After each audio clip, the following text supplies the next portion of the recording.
Alors, je reprends là où on s'était arrêté, cette série de vidéos sur les attaques énergétiques et vibratoires, sur les attaques psychiques également. Et j'en étais, je crois, donc pour les personnes qui n'auraient pas vu les vidéos précédentes, je vous invite à aller regarder pour avoir une vue globale. Là, c'est une vidéo partielle. Parce que j'ai séquencé pour ne rien oublier. En tout cas, il y aura forcément des choses que je vais avoir oubliées, mais pour essayer d'être le plus complète possible dans ma vision actuelle des choses par rapport à ce sujet-là, qui est un sujet délicat, à mon sens, à aborder. En tout cas, c'est comme ça que je le perçois parce que il faut pouvoir jauger.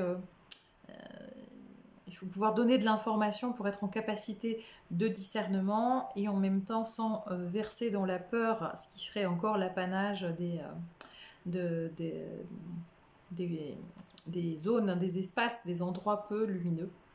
Ce qui n'est pas mon objectif ici, de faire leur promo, mais plutôt de vous aider à les débusquer, à les démasquer, sans verser dans la panique ou la peur. Donc j'en étais aux forces de l'ombre, aux forces obscures qui se font passer pour la lumière. Donc il y a ces expériences-là aussi, donc je rappelle que ce ne sont que des expériences que j'ai pu vivre personnellement, que je vous traduis ici. Il y a forcément d'autres formes, ça peut prendre d'autres formes, mais voilà, je parle que de ce que je connais. Et donc encore une fois, ma vérité n'est pas une exclusivité et n'est pas une vérité absolue. Voilà, ça n'est pas quelque chose à considérer, à prendre tel quel, mais toujours à faire preuve de discernement et de jauger vous-même ce qui vous parle ou ce qui vous parle pas, soit parce que ça correspond à ce que vous avez expérimenté, soit parce qu'au contraire ça ne correspond pas, et du coup de pouvoir faire la part des choses. Donc j'en étais à ces forces obscures qui prennent l'apparence de la lumière, et je vais vous raconter une expérience qui m'est très personnelle. Donc je vous ai dit dans une vidéo précédente qu'il m'arrivait de faire des voyages astro, donc c'est décorporation, hein, le corps astral, une partie énergétique vibratoire de nos corps subtils qui quitte le corps physique, en tout cas partiellement, pour se rendre dans d'autres espaces-temps. Et donc lors de l'un de ces voyages astro, j'ai été conduite, donc c'est pas un vol, quand ça m'arrive, je ne choisis pas, moi, le moment où ça m'arrive. On vient me chercher et pouf, je pars. Et voilà, c'est pas moi quand j'émets l'intention de partir en voyage astral, ça ne fonctionne pas pour moi. Donc, je sais jamais où j'atterris, et des fois c'est dans des endroits lumineux, et puis des fois c'est dans des endroits moins lumineux. Et donc là, j'ai atterri dans un endroit qui semblait assez lumineux, puisque le décor, donc je traverse une grotte, un tunnel, et j'arrive dans un décor qui est un décor de toute beauté, puisque c'est un lieu, je souris parce que c'était vraiment très très bien fait. Donc je rappelle que c'est pas un rêve, hein, c'est vraiment, je suis dans un autre espace-temps, et je le vois comme je vois la caméra en face de moi là, et je vis la situation, hein. Enfin, je ne le vois pas exactement de la même manière, mais j'y suis, je ressens que j'y suis. Et donc j'arrive dans cet espace, et cet espace est magnifique puisqu'il s'agit d'un lieu, il s'agit de sources en fait et de cascades où j'ai l'habitude de me rendre. C'est un lieu qui est très ressourçant pour moi, très apaisant, c'est vraiment mon lieu sécure, quoi. Donc voilà, et je continue à avancer dans ce lieu, et là je vois allongé au sol mon père. Donc mon père est décédé il y a 17 ans maintenant. Et je le rencontre parfois, voilà, je ressens sa présence, et il m'est arrivé plusieurs fois de le rencontrer en voyage astral. Et là, donc, mon père est allongé, et en fait, il m'attend, il s'assoit quand il me voit arriver, et on commence à discuter. Et c'est très très très bien fait, parce que quand j'approche, j'ai comme une sensation un peu de bizarrerie ou d'étrangeté, mais qui dure vraiment un millième de seconde, c'est presque imperceptible. Et je n'y fais pas attention, puisqu'évidemment, je suis... c'est mon père, hein, donc quelqu'un qui m'aime, une âme qui m'aime, et donc en qui j'ai confiance. Et donc s'engage une conversation entre nous. Et là, en fait, il me sous-entend, mais c'était très subtilement fait. Il ne me dit pas, mais il me sous-entend qu'il vient pour m'annoncer, en gros, que quelque chose de grave va arriver. Il me dit, je suis là pour t'annoncer quelque chose. Il prend un regard assez grave. Et en fait, c'est moi, à la perception de ce regard, de sa façon d'être, connaissant ses mimiques, etc., qui comprend que c'est grave. Et je lui dis, mais qu'est-ce qui se passe? Et là, je ne sais pas pourquoi tout de suite me vient à l'idée, et je lui dis, je ne vais pas mourir quand même. Et là, il ne répond rien, et il continue à avoir son regard grave, et il m'annonce en fait qu'il est là pour me dire que on va bientôt venir me chercher. Donc sous-entendu, je vais bientôt passer de l'autre côté du voile. Et là, panique à bord pour moi, non pas que j'ai peur de la mort en tant que telle, mais ma première réaction c'est je ne peux pas abandonner, donc je lui réponds que je ne peux pas abandonner donc ma fille. Euh, et là, il part, c'est-à-dire il se dissout, enfin l'image se dissout et je reviens dans mon corps. Donc, euh, premier réflexe, je me dis, c'est pas possible, ça peut pas être vrai. Non pas ce que j'ai vu ou entendu, mais que mon père soit venu m'annoncer ça. Puis quand même, le mental reprend le dessus, et ça vient me toucher sur l'une de mes plus grandes peurs, euh, à savoir cette peur-là. Et donc, je me dis, qu'est-ce que je vais... qu'est-ce que je... Enfin, voilà, ça m'interroge quand même. Et donc, la peur commence à prendre le dessus. Je me recentre, je me réaligne. Bon, j'ai la chance d'avoir aussi autour de moi des personnes qui peuvent aussi capter les fréquences énergétiques, les énergies et canaliser. Et donc, évidemment, première chose que je fais, je demande à mon père s'il est bienvenu cette nuit. Et là, mon père ne s'en rappelle pas en me disant, bah, cette nuit ou une autre, en gros, je sais pas, parce qu'en fait, on se voit souvent. Donc, je me dis, quand même, sur une annonce comme ça, il devrait s'en souvenir.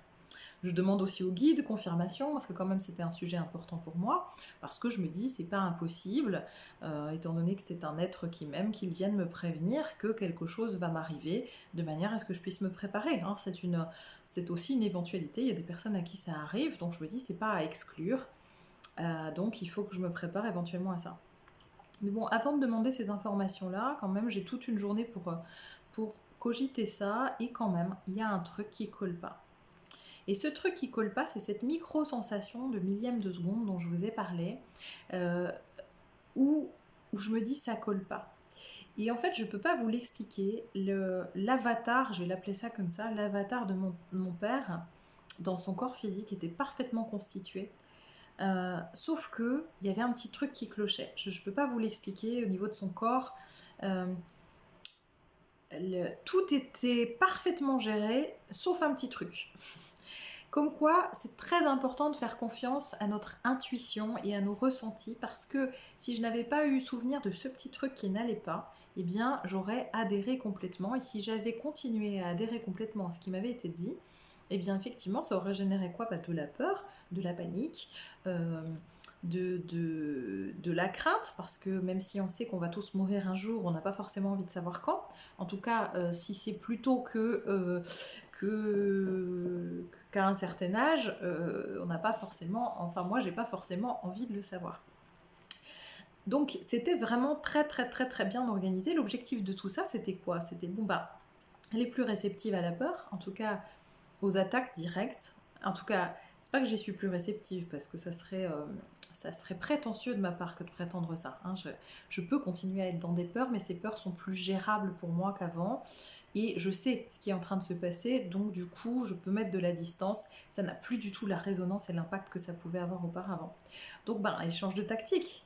Et quoi de mieux, en fait, que de prendre l'une des personnes que vous aimez le plus, qui vient vous annoncer quelque chose pour vous prévenir, soi-disant, d'un danger.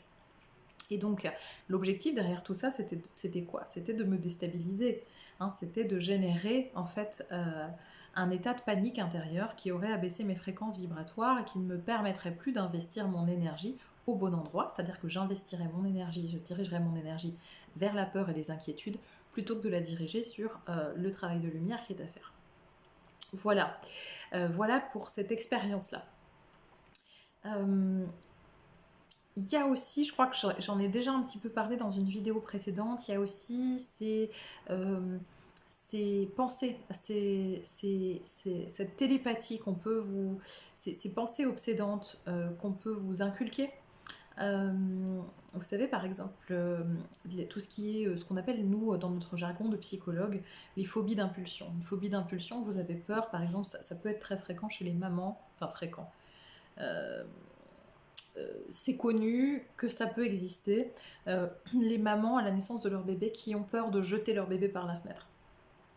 Je fais l'hypothèse, et ça reste une hypothèse, mais je fais l'hypothèse que certaines de ces phobies d'impulsion sont impulsées non pas par un dysfonctionnement cérébral ou par une psyché troublée, mais par des idées qu'on vous verse télépathiquement dans votre esprit. Parce que du coup, ça vous fait penser que vous êtes une mauvaise personne, ça vous fait penser que vous n'êtes pas en capacité d'être mère, ça désorganise complètement. Alors, évidemment, pour que ces pensées-là puissent s'imprimer à l'intérieur de vous, eh bien, il faut qu'il y ait quand même une certaine vulnérabilité intérieure. Il faut qu'il y ait, par exemple, un certain doute. Est-ce que je vais être une bonne mère? Est-ce que je vais pouvoir m'occuper de mon enfant? Est-ce que je ne vais pas reproduire les schémas familiaux si on a eu une famille dysfonctionnelle, etc., etc. Je pose l'hypothèse là aussi que tout ce qui va être du versant, et c'est une invitation à la réflexion, hein, je ne dis pas que c'est une réalité, je pense que certaines phobies d'impulsion notamment, comme certaines, ce qu'on appelait les névroses obsessionnelles, c'est-à-dire des idées obsédantes avec des fixations idéatives, je pose là la possibilité que parce qu'il y a une vulnérabilité psychique intérieure, une peur, une anxiété, une angoisse, ça ouvre la porte à d'autres dimensions qui, du coup, peuvent venir impacter directement notre psyché. Alors, soit pour jouer, hein, comme ces entités du bas astral dont je parlais dans une vidéo précédente, c'est pas forcément dans une intention de nous terroriser, ça peut juste être un jeu pour elles, hein, puisqu'elles maîtrisent l'énergie différemment de nous. Ou ça peut être effectivement avec une intentionnalité de nuire, ou en tout cas de limiter nos forces et notre pouvoir psychique et vibratoire. Il peut y avoir cette intentionnalité-là aussi. De la même façon, je pose l'hypothèse que, donc vous savez que je suis psychologue de formation, j'ai travaillé un certain nombre d'années en psychiatrie, et je pose l'hypothèse que certaines des schizophrénies ou des psychoses, des délires psychotiques, sont en réalité des canalisations en fait, hein, de personnes, enfin des canalisations d'entités, mais d'entités du bas astral. Pourquoi? Parce que la personne n'est pas suffisamment ancrée, pas suffisamment enracinée, et quand on n'est pas suffisamment ancré dans la matière, dans la réalité matérielle, et que en plus on a une fragilité, un terrain, une fragilité psychique de départ, et bien effectivement quand on est en reliance avec d'autres mondes, on va canaliser des choses. Mais ce qu'on va canaliser, si on est dans un état de fréquence qui le permet, on va canaliser des vibrations assez hautes et lumineuses.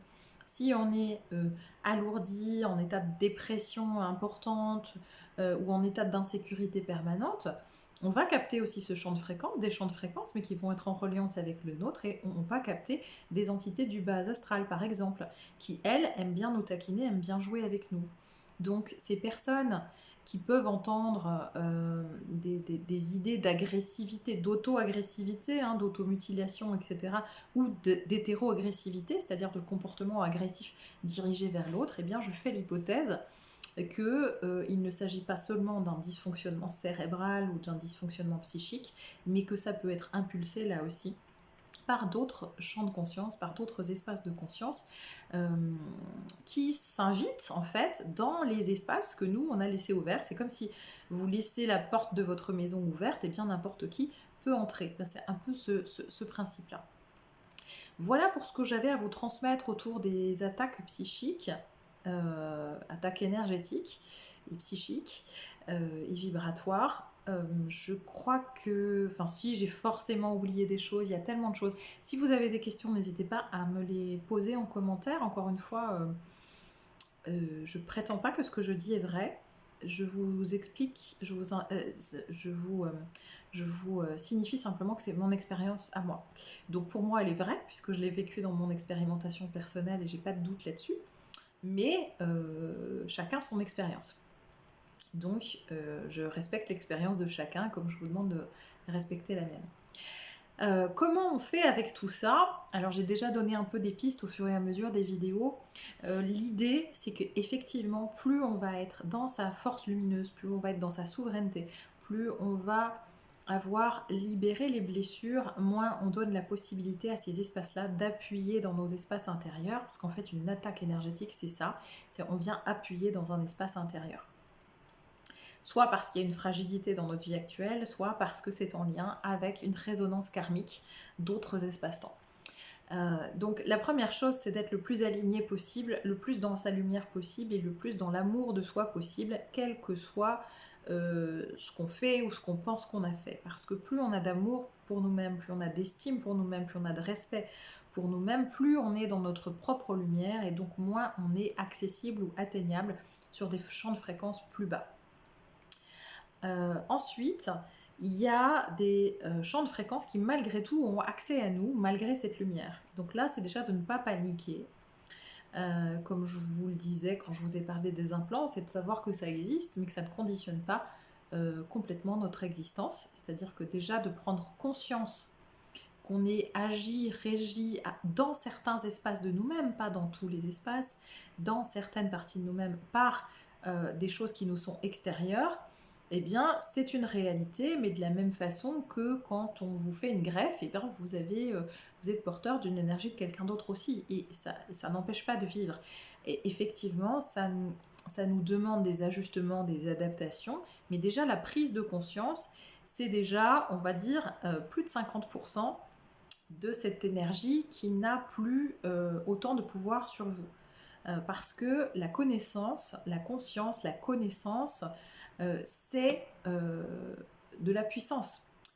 Vous restituez votre puissance énergétique quand vous prenez conscience des choses parce que vous ne pouvez plus vous laisser berner de la même façon. Quand on est ignorant des choses, eh bien, elles peuvent avoir ce mécanisme d'action sur nous puisqu'on ignore qu'elles sont là. Mais quand on le sait, c'est différent. Donc de rester dans sa souveraineté, dans sa puissance, en ayant connaissance de l'existence de ces choses-là, de ne pas paniquer quand ça arrive, quand par exemple ce sont des attaques énergétiques, je vous parlais des paralysies du sommeil, quand ça prend cette forme-là, c'est de savoir effectivement comment faire. Donc je vous rappelle qu'on envoie de la lumière, on envoie de l'amour, on reste dans sa souveraineté. Et donc ces forces-là ne peuvent pas tenir longtemps face à ça parce que c'est comme si vous approchiez le soleil d'elles, en fait ça les fait brûler, vous voyez ce que je veux dire, elles ont envie de s'éloigner, c'est pas que ça les fait brûler, c'est que c'est pas supportable vibratoirement pour elles peuvent pas se maintenir dans cette gamme de fréquences là.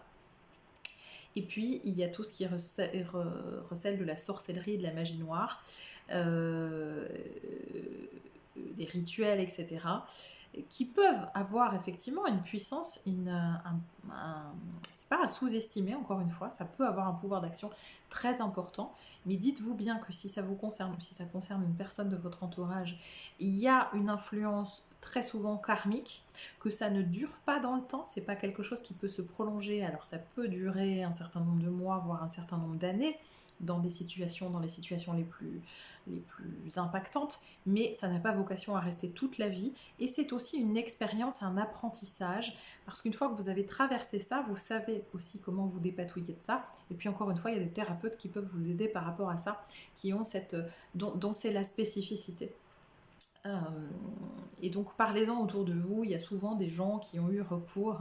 Euh, Parlez-en de bouche à oreille surtout, parce que c'est comme ça que vous aurez les meilleurs résultats.